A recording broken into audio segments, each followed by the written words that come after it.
नमस्कार, मैं doctor Manoj Mittal Jagdamba baby care Karnal से। 125 वर्ष तक अगर आपको निरोगी रहना है बिना किसी दवाई के, बिना किसी ऑपरेशन के, तो ये खाने की थाली है जो आपको 125 वर्ष तक निरोगी रखेगी।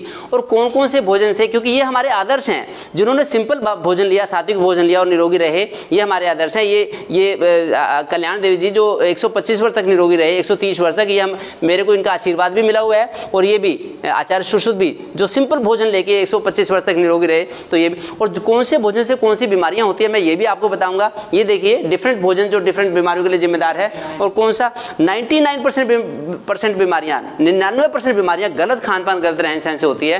कौन से भोजन से कौन सी बीमारी होगी मैं आपको बताऊंगा, और कौन सा भोजन आपको निरोगी रखेगा तो वो भी मैं एक बार आपको बताऊंगा। पहले देख लें किस भोजन से क्या बीमारी होती है। देखिए आयुर्वेद में और भारतीय शास्त्रों में, इंडियन फिलोसफी में बड़ा क्लियर आया है कि 3 तरह का भोजन होता है, सात्विक, राशि, तामसी। तो सात्विक ये भोजन है जो निरोगी रखेगा हमें, राशि ये भोजन है जो अनेक बीमारियों का कारण है, और तामसी भोजन ये है जो अनेक असाध्य महामारियों का भी कारण है। तो अब मैं आपको बताता हूं कि जो राशि भोजन है, राशि भोजन हमारे मन को ज्यादा हाइपर एक्टिव बनाता है, चंचल बनाता है, एजिटेटेड रखता है, हमें गुस्से में रखता है, उत्तेजना में रखता है, एंगर में और ईर्ष्या में, जेलसी में। अगर हम ज्यादा नमक का उपयोग करेंगे तो ब्लड प्रेशर की दिक्कत के चांस बढ़ जाएंगे, नमकीन चटपटी चीजें, नमक का उपयोग। इसी तरह से अगर हम मैदे की बनी चीजों का उपयोग करेंगे, देखिए मैदा है, मैदे से बेकरी प्रोडक्ट्स बनाए दुनिया भर के, तो उससे गठिया रोग की चांस हो जाएंगे। अगर हम ज्यादा मिठाइयों का, चीनी का उपयोग करेंगे तो चीनी के बदले में, चीनी से फिर हमें डायबिटीज के चांस रहेंगे, ज्यादा इनका ओवर यूज करना। इसके बदले में देसी खांड का उपयोग करें, नमक के बदले में सिंधे नमक का उपयोग कर लेंगे तो अच्छा रहेगा। मैदे के बदले में मिस्से आटे का, जो मैं भी आपको बताऊंगा, मिस्से आटे का उपयोग करेंगे, ये भी मैं आपको बताऊंगा। और जितना अगर हम तली भुनी चीजों का उपयोग करेंगे, तली चीजों का, ज्यादा ऑयली चीजों का, तो हृदय रोगों के चांसेस रहेंगे। इसी तरह से अगर हम ज्यादा हैवी प्रोटीन्स लेंगे, ज्यादा जिनमें प्रोटीन्स, हैवी प्रोटीन्स हैं, तो उनसे पथरी की शिकायत के या इसके गाउट वगैरह के चांसेस बढ़ जाएंगे। और ज्यादा मिल्क प्रोडक्ट्स का उपयोग, ज्यादा घी का, ज्यादा दही का, ज्यादा दूध का उपयोग करना, ज्यादा दूध के उपयोग से फिर फैटी लीवर के, पीसीओडी के, ज्यादा दमे वगैरह के भी चांस हो जाएंगे। ये पक्की बात है, तो इसको जरूर देख लें, क्योंकि अपने हमें अंदर झांकना पड़ता है कि क्यों हमें तरह तरह की बीमारियां हो रही हैं। इसी तरह से जो तामसी भोजन है, जो डेड फूड है, ये डेड फूड ये अनेक महामारियों का और कैंसर का कारण है। जैसे बीड़ी है, सिगरेट है, शराब है, प्याज है, ज्यादा लहसुन है, बहुत ज्यादा लहसुन है, फिर ये गुटखा, पान मसाला, नॉनवेज का बहुत ज्यादा उपयोग करना, ये सब बीमारियों का कारण है। क्योंकि हमारी अलग अलग जो भावनाएं हैं वो हमारे भोजन से पैदा होती हैं। देखिए मैं आपको बताता हूँ हमारे अंदर कौन कौन सी भावनाएं किस किस रोग को पैदा करते हैं और किस भोजन से होती हैं। अगर हम ज्यादा छोले, राजमा, पनीर, मटर, बहुत ज्यादा हैवी प्रोटीन्स लेंगे तो हमारा वात प्रकोपित हो जाएगा, कामी प्रवृत्ति बन जाएगी हमारी, फिर कमर में दर्द वगैरह हो जाएगा। अगर हम ज्यादा पित्तवर्धक भोजन लेंगे, चटपटी मिर्च मसाले की, खट्टी तली चीजें, तो क्रोधी स्वभाव हो जाएगा, इम्यूनिटी हमारी कम हो जाएगी। अगर हम ज्यादा मीठा लेंगे तो कफ से लोभी प्रवृत्ति बन जाएगी, ममता से दाद खाद खुजली, ईर्ष्या के स्वभाव वाली चीजें लेने से, खट्टी चीजें ज्यादा लेने से पित्त की पथरी, एसिडिटी होगी। द्वेष भाव से कॉन्फिडेंस कम हो जाएगा हमारा, अहंकार ज्यादा होगा हमारा। अगर ऐसा भोजन लेंगे जिससे अहंकारी हम होंगे तो थायराइड की दिक्कत हो सकती है। ज्यादा तृष्णा से जलोदर एसाइटिस, ज्यादा दम से पैरालिसिस, अविवेक से फीवर, और ज्यादा मैदे वाली चीजों से और मन की अशांति वाली भावनाएं रखने से आर्थराइटिस, जोड़ों की बीमारी, क्रोध, चिड़चिड़ापन जैसा भोजन हम लेंगे जिससे ये होगा तो हृदय रोगों की, और भय से ब्लड प्रेशर, वात ज्यादा, और डायबिटीज, शुगर तब होगी जब ज्यादा मानसिक थकावट, ज्यादा चिंता में रहेंगे। शिजोफ्रीनिया, अगर वातवर्धक भोजन ज्यादा होगा हमारा, शिजोफ्रीनिया, पित्तवर्धक ज्यादा भोजन से मैनिया, हम ज्यादा हो रहेंगे, और ज्यादा कफवर्धक भोजन से ज्यादा डिप्रेशन के हमारे चांस रहेंगे। इसलिए भोजन जितना संतुलित होगा अच्छा रहेगा। अब मैं आपको बताता हूं कौन सा भोजन आपको निरोगी रखेगा।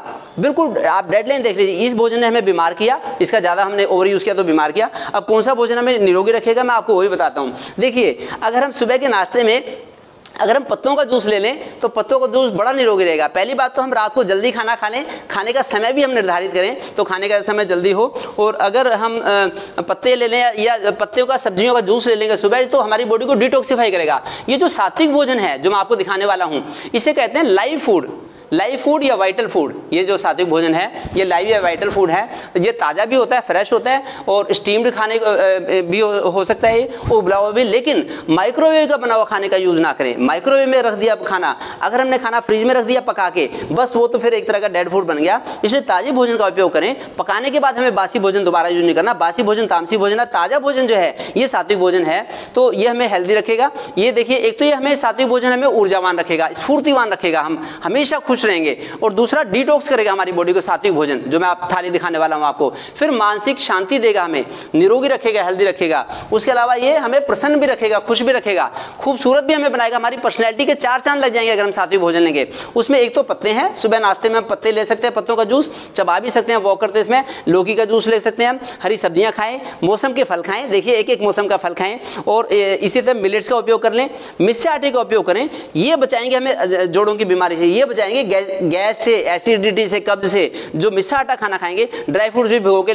भिगो के ले सकते हैं, स्प्राउट भी हम भिगो के ले सकते हैं, इनका उपयोग कर लें। और मौसम के अनुसार, अपनी मेहनत के अनुसार हम दूध लेते हैं। ये देखिए जो अफोर्ड कर सके ड्राई फ्रूट्स, या फिर मूंगफली, कच्ची मूंगफली भिगो के भी ले सकते हैं, ये भी हमें निरोगी रखेंगे। ऐसे ही दूध भी, जो दूध की बनी चीजें, जितना हमारा फिजिकल एक्टिविटी उस हिसाब से लेंगे। अब मैं आपको दिखाता हूं भोजन की थाली। एक तो भोजन की वैरायटी है कि हम क्या खाएं, एक हमें फिर थोड़े से उसकी मर्यादाओं का भी ध्यान रखना पड़ेगा। ये भोजन की थाली है, ये मेरी खुद की पर्सनल थाली मैं आपको दिखा रहा हूं, जो मैं खा के निरोगी रहता हूं और जो मुझे, जिस पे बड़ा गर्व है कि मैं आगे निरोगी रहूंगा। ये तोरी की सब्जी है, देखिए लौकी, तोरी, टिंडा, पालक, मेथी, बथुआ किसान घर पे उगाते हैं और बनाते हैं, ये हमें निरोगी रखते हैं। अगर हम प्रोसेसिंग वाला खाना लेंगे, जो मशीनों में रखा हुआ खाना, मशीनों से बन गया है, वही हमारी बीमारी का कारण है। ये देखिए, ये सब्जी हो गई, ये दाल हो गई। हम लोग 1 क्विंटल मूंग खरीदते हैं, एक साल भर में 1 क्विंटल मूंग खरीदते हैं, और वो हमारे साबुत मूंग या मूंग की दाल के रूप में हम यूज करते हैं। ये चपाती हो गई। तो चपाती मैं आपको बता देता हूं, जितनी मीडियम सिकी चपाती हो, अगर ज़्यादा जली भुनी चपाती होगी, ज़्यादा करारी चपाती होगी, उससे भी दिक्कत होती है। मैं तो लंगर जैसी चपाती खाता हूँ। ये वाइफ ने दिखाने के लिए आज चुपड़ दिया इसको, मैं चुपड़ी नहीं खाता कभी भी, ये इसको चुपड़ रखा है। तो बाकी ये खमन बना लिया, जैसे ये धनिया की चटनी बना ली, ये धनिया की चटनी है। ये देखिए सिंपल, घर में धनिया की, पुदीने की, मरबा की चटनी है, मरबा के पत्ते हैं, ये मरबा की चटनी भी बना सकते हैं ऐसे। और ये सब्जी है। तो ऐसे करके अगर ये सिंपल थोड़ा सा मीठा ले लिया, थोड़ा सा नमकीन चटपटी चीज़ ले ली, जिससे कि पेट भर के हम खाना खाएं और हम निरोगी रहेंगे। बाकी ये छोटा सा स्मार्ट सेशन है ये। मैं चाहता हूं कि आप सब लोगों को इस सेशन को वो करें, और ये जो मेरा भी प्लेटफॉर्म है, आप इस पर भी विजिट करें। ऐसे अनेक वीडियो मिलेंगे आपको, जिससे कि पता लगेगा आपको कि हमें डायबिटीज़ क्यों होती है, डायबिटीज़ से कैसे बचें। एक एक चीज़ के बारे में मैंने वीडियो बनाई है। हमें ब्लड प्रेशर क्यों होता है, उससे कैसे बचें, थायराइड की दिक्कत क्यों होती है, PCOD क्यों होती है, फैटी लिवर क्यों होता है, कब्जी की शिकायत क्यों होती है, ये सारी वीडियोज़ आपको यहाँ पे मिलेंगी। आप जरूर इसको देखें और विजिट करें। और ये मेरा फ़ोन नंबर